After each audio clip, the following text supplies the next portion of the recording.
여러분 안녕하십니까? 포항 MBC 뉴스입니다. 포항 지진 피해가 가장 컸던 흥해에 정부가 재건을 돕는 특별 도시 재생 사업을 추진하고 있습니다. 포항시도 한 개국을 신설해 재건축 등을 지원하고 있는데요. 하지만 2년이 되도록 제대로 된 사업이 없어 너무 더디다는 불만이 나오고 있습니다. 김기영 기자가 보도합니다. 지진이 일어난 지 한 달도 안 된 2017년 12월 7일 정부는 흥해읍을 도시재생 뉴딜 사업에 포함해 지원하겠다고 발표했습니다. 발빠른 정부의 대책을 반길 것 같았던 피해 주민들은 마치 예언이라도 한 듯 현실과 동떨어진 대책이라고 시큰둥했습니다. 정부나 모든 곳에서 이런 식으로 하는 거는 저희 주민들 입장에서는 전혀 그거는 고맙게 생각도 안 들고 이해가 안 가는 부분들이 많습니다. 지난해 8월 지진 피해 건축물 가운데 가장 먼저 재건축이 확정된 환호동 대동빌라. 곧 시작될 것 같았던 재건축은 가구당 1억 원의 자부담이라는 벽을 만났습니다. 지금 지원되는 재주택 복구 기금 이것만으로는 피해 재건을 하기에는 모자란 부분들이 있습니다. 특별도시재생 사업이라는 이름에 걸맞게 정부가 특별한 지원을 해야 하지만 시장의 자율에 맡겨놓은 겁니다. 정부가 공영개발을 해야 되겠다.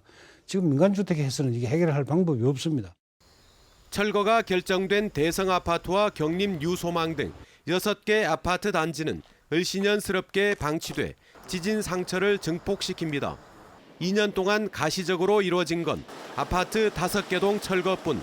속도를 높여야 한다는 목소리가 높습니다. 정부에서 도시재생 사업 중에 한 곳이 아닌 특별하게 관리할 줄 알고 살 기대를 많이 했습니다. 2년 지난 시점에 지금 보면요. 그때보다 더 못해졌습니다. 지원에서 사실상 제외된 소파 판정 공동주택은 2년이 지나면서 속에서 물이 새거나 이음새가 깨져 아랫집 윗집 간에 분쟁이 생기는 등 상황이 심각해지고 있습니다. 전파 반파 주택은 956건, 소파는 5만 4천여 건에 이릅니다. 오수관 배수관이 도대체가 땅을 파보니까 벌어져 있고 틀어져 있고 집안이 내려앉아 있고. 헛심만 쓴 세월 없는 복구. 달라진 것 없이 포항 지진 2년을 맞았습니다. MBC 뉴스 김기영입니다. 포항 지진 관련 특별법안이 오늘 국회 산자위 법안 소위에 상정됐습니다. 오늘 상정된 포항 지진 특별법안은 한국당 김정재 의원과 바른미래당 하태경, 민주당 홍일학 의원이 대표 발의한 4개 법안으로 산자위 소위에서 첫 번째 안건으로 논의되고 있습니다. 이강덕 포항시장과 허대만 민주당 경북도당 위원장은 법안 심사 소위에 참석하는 여야 국회의원들을 상대로 특별법 제정의 필요성을 설명하며 오늘 의미 있는 합의를 도출해 줄 것을 호소했습니다. 민주당 홍일학 의원과 한국당 김정재 의원은 쟁점 법안에 대한 의견을 모았고 산자부와 기재부가 법안 제정에 접근한 만큼 이번 임시국회에서는 희망적인 전망이 나오고 있습니다.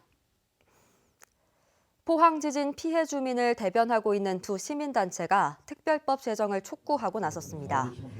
포항 112로 촉발 지진 범시민 대책위는 오늘 시청에서 기자회견을 열어 내년이면 총선에 돌입하는 국회 일정상 이번 정기국회가 특별법 제정의 마지노선이라며 국회가 책임을 져버릴 경우 걷잡을 수 없는 저항을 맞을 것이라고 호소와 경고를 보냈습니다.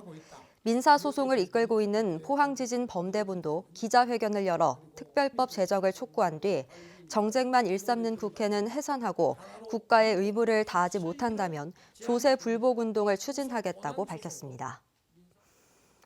독도 앞바다에 소방 헬기가 추락한 지 15일째인 오늘 사고 해역 기상 악화로 실종자 수색에 어려움을 겪고 있습니다. 범정부 현장수습 지원단에 따르면 동해 중부 먼바다에 풍랑주의보가 내려지고 5m의 높은 파도가 일면서 청해진함과 광양함이 피항했고 무인 잠수정과 잠수사를 이용한 해상 수색이 중단됐습니다. 수색당국은 실종자 발견 위치를 중심으로 함선 4척과 항공기 6대, 독도 경비대원 10명을 동원해 해상과 해안가 수색을 벌이고 있습니다. 자유한국당 김석기 의원이 발의한 신라완경 핵심 유적 보건정비 특별법이 오늘 국회 법제사법위원회의 전체 회의를 통과했습니다. 신라환경특별법은 현재 추진 중인 신라환경 핵심 유적 복원 정비 사업의 연속적이고 안정적인 사업 진행을 위해 법적 근거를 마련하는 것으로 국회 본회의를 통과할 경우 올해 내로 법안이 제정될 가능성이 높습니다. 월성원전 내 사용 후 해결료 임시 저장 시설인 맥스터 확장 여부를 논의할 경주시 지역실행기구 구성이 확정돼 본격적인 활동에 들어갑니다. 경주시는 원전 주변 지역 주민과 전문가 등 10명으로 지역 실행기구를 구성했다가 지역 시민단체 등이 재구성을 요구하자 정현걸 경주환경운동연합 상임의장을 위원으로 추가 선정하고 오는 21일 출범식을 갖습니다. 지역 실행기구는 앞으로 토론회와 설명회, 여론조사 등을 거쳐 맥스터 증설에 대한 공식 의견서를 만들어 사용 후 해결료 재검토위원회에 제출합니다. 문화재청은 경상북도 민속문화재인 경주 귀례정 등 10건의 누각이나 정자를 보물로 지정 예고했습니다. 경주시 강동면에 있는 귀례정은 육각형의 평면 형태의 정자로 온돌방과 누마루, 방 등 공간을 짜임새 있게 배치한 특징을 갖고 있습니다. 문화재청은 30일간의 예고를 거쳐 국가 지정 문화재인 보물로 지정할 예정입니다. 경북 동해안 지역 기업들이 느끼는 체감 경기가 여전히 나쁜 것으로 나타났습니다. 한국은행 포항본부에 따르면 경북 동해안 제조업의 경기 실사 지수는 지난달 53으로 전달에 비해 2포인트 떨어져 전국 평균보다 19포인트나 낮았고 올 1월 이후 가장 낮은 수치입니다. 이상으로 포항 MBC 뉴스를 마칩니다. 여러분 고맙습니다.